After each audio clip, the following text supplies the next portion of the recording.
I haven't done a rant video in a while, so I thought, why not? I'm doing an objecting to objectivism.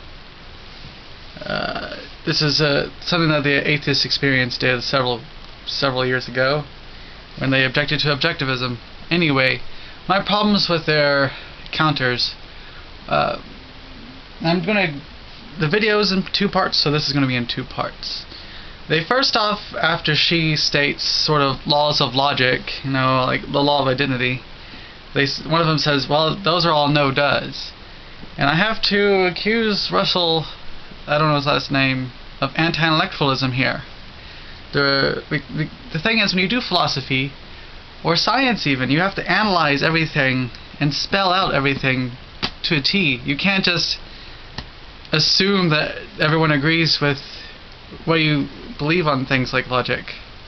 You have to analyze everything as much as possible. So you have to point out things like her consciousness exists and the law of identity. So those are not no-does. She needs to say that. So that's a really stupid argument.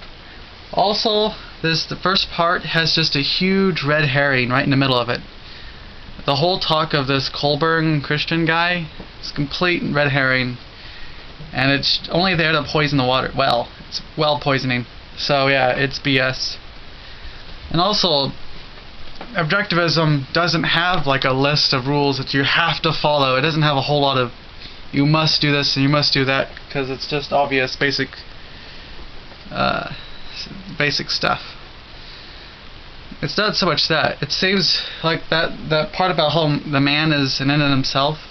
The whole idea is that if you're a rational human being, you should want to be happy, and because you're an end in yourself, and if you want to be happy, then you should probably do these things, like not lie all the time, and not be lazy, and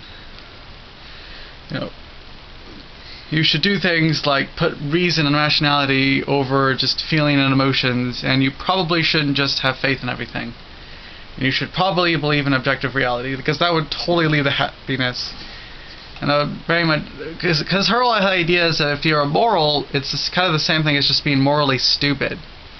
So if you sacrifice yourself to everyone inside and you never think about your own interests, then you're just being an idiot. That's sort of the idea. So yeah.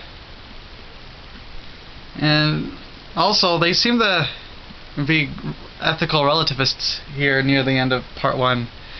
They sort of feel like, well, I have moral values, you have moral values, and we should just sort of follow our own moral values. But it seems like with rationality, you can rationally come up with doing these things is what will help society the most. I don't consider myself an objectivist anymore, hence how I mentioned society too, but anyway. But it seems like objectively, certain things are better. So you can have moral values that everyone should kind of look at. Virtues that everyone should strive for, and vices everyone should either just do a little bit or avoid. Although it's only a vice if you do it all the time, and it's only a virtue if you do it all the time. But yeah, okay, now I'm going to do part 2.